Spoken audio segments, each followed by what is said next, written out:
Olá, seja muito bem-vindo ao meu canal. Meu nome é Marcos Gomes, sou professor especialista em concursos públicos e no vídeo de hoje trago mais uma aula preparatória para o CNU, hoje sobre Administração Pública Federal. Continuando o nosso estudo do artigo 37 da Constituição Federal, hoje nós vamos falar sobre acesso aos cargos públicos, tá? No inciso 1º diz assim, ó: os cargos, empregos e funções públicas são acessíveis aos brasileiros que preencham os requisitos estabelecidos em lei, assim como aos estrangeiros, na forma da lei.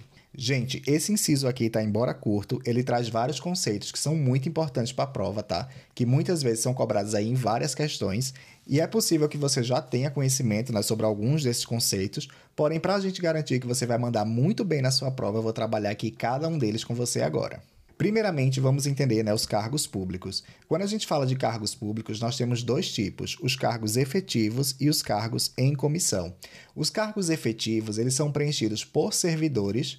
Esses cargos, tá, precisam de concurso público para que você possa acessá-los. Além disso, o vínculo dele é estatutário, ou seja, existe uma lei específica, tá, que vai estabelecer aí as regras, né, da atividade desse cargo. No âmbito federal é a Lei 8.112, porém, nos estados e municípios, cada um desses entes vai ter sua própria lei, tá, do Estatuto dos Servidores. Além disso, os servidores efetivos, eles têm estabilidade, tá, ao cargo, que nós vamos estudar em outra aula. E eles são vinculados aqui, ó, na Previdência pelo regime próprio de Previdência, tá? Um regime específico aí dos servidores. Já os cargos em comissão, eles são de livre nomeação e livre exoneração. Ou seja, a administração pública pode nomear qualquer um, mas também pode mandar ele embora a qualquer momento, tá bom? Apesar disso, o vínculo também é estatutário, ou seja, vai ter que submeter aqui a 8.112 no âmbito federal e aos estatutos dos servidores dos estados e municípios, né, dependendo do caso. Mas não há estabilidade, né? Como eu falei, pode ser mandado embora a qualquer momento. E quanto ao vínculo previdenciário, vai depender do caso. Se porventura quem estiver em cargo em comissão for um servidor efetivo, aí ele vai permanecer vinculado ao regime próprio, né? Que ele já estava vinculado. Caso não seja um servidor, aí vai se submeter aqui, né? Se vincular ao regime geral de previdência. E além disso, um detalhe muito importante do cargo em comissão é que ele é apenas para atividades de direção, chefia e assessoramento, tá bom? Então, seguindo aqui, vamos agora ver os empregos públicos. Os empregos públicos geralmente são os profissionais que atuam na administração indireta, principalmente nas empresas públicas e sociedades de economia mista, as famosas estatais, né? Como, por exemplo, Caixa Econômica, Banco do Brasil, Petrobras, Correios, etc. E aí, o que é que é necessário, né, para você ser empregado público? Você precisa ser aprovado em concurso público, assim como o servidor, o empregado público também precisa passar em concurso, justamente por isso que você vê, né, concurso da Caixa, concurso dos Correios, concurso do Banco do Brasil. Além disso, o vínculo dele, tá, é seletista, ou seja, ele não vai se submeter ao Estatuto dos Servidores, mas sim à CLT. E por conta disso, né, não há estabilidade ao cargo, porque a CLT, né, não trata sobre estabilidade, e esses profissionais, esses empregados públicos, eles podem ser demitidos. Por conta disso, né, eles têm direito à FGTS, o regime de previdência deles é o regime geral, tá? Mas tem um detalhe com relação à demissão. Teve um julgado recente aqui do Supremo Tribunal Federal que diz que para demitir um empregado público é necessário motivação. Muita gente confunde isso, tá, com justa causa, mas não confunde. Demissão com motivação não é a mesma coisa que demissão por justa causa. Demissão com motivação significa apenas que a administração pública precisa publicar, né, os motivos que fez com que ela demitisse aquele servidor. Pode ser aí motivos diversos, né, de acordo com o interesse da administração, mas não é exigido, tá, justa causa para demissão de empregados públicos. Então, muito cuidado com isso na hora da prova. Além disso, né, ainda no inciso 1º, ele fala da questão da acessibilidade dos cargos públicos. Ele diz assim, ó: os cargos são acessíveis aos brasileiros que preencham os requisitos em lei e aos estrangeiros na forma da lei. Então, é importante que você saiba a diferença aqui entre brasileiros e estrangeiros quando a gente trata de cargos e empregos públicos, ó.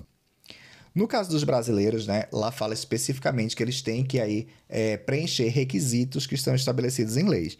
E geralmente esses requisitos são relacionados à idade mínima, né? Vários concursos vão ser aí a partir de 18 anos, por exemplo, né? Escolaridade, nível médio, superior, dependendo aí do caso a caso.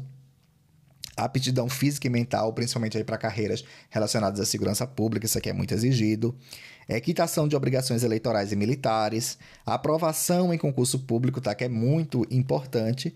e além de idoneidade moral, entre outros, né? Então, existem vários requisitos aí que vão estar estabelecidos na lei, né? Que depende muito do caso a caso, pode variar de cargo para cargo, e as pessoas que pretendem, né, exercer esses cargos, elas precisam aí cumprir essas exigências, né, esses pré-requisitos, caso eles sejam brasileiros. E é importante que você saiba que aqui a gente está falando em sentido bastante amplo, né? Brasileiros natos e também naturalizados, ou seja, aqueles estrangeiros que vieram para cá e se naturalizaram brasileiros. Então, em linhas gerais, para brasileiros natos ou naturalizados, basta aí cumprir os requisitos, tá, para aquele cargo que eles vão poder aí, uma vez passando no concurso público, assumir esse cargo. Já no caso dos estrangeiros, a Constituição exige que exista uma lei, na forma da lei. Então, é necessário que tenha uma lei que diga se aquele cargo específico ou aquele emprego público específico, ele pode ou não ser assumido, né, por um estrangeiro. Então, no caso do estrangeiro, não basta preencher os requisitos, né, que a gente viu aqui no slide anterior. Eles precisam aqui de uma autorização específica em lei. E para trazer um exemplo aqui para vocês, a Lei 8.112, no seu artigo 5º, parágrafo 3º, diz assim, as universidades e instituições de pesquisa científica e tecnológica federais poderão prover seus cargos com professores, técnicos e cientistas estrangeiros de acordo com as normas e os procedimentos desta lei. Ou seja, a Lei 8.112 autoriza que as universidades, né, federais contratem professores, técnicos e cientistas estrangeiros. Isso aqui é só um exemplo, né, de um caso que a lei aqui prevê contratação de estrangeiro para um cargo específico.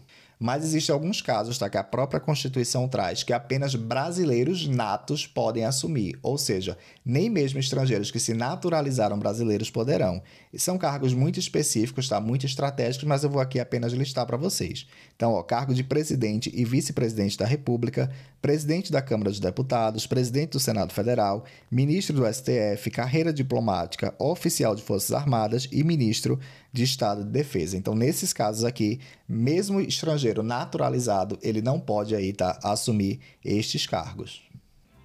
E se você quer o material completo para se preparar e garantir a sua aprovação no próximo CNU, tá aqui embaixo o link do meu curso lá no Hotmart, é só clicar e fazer a compra lá.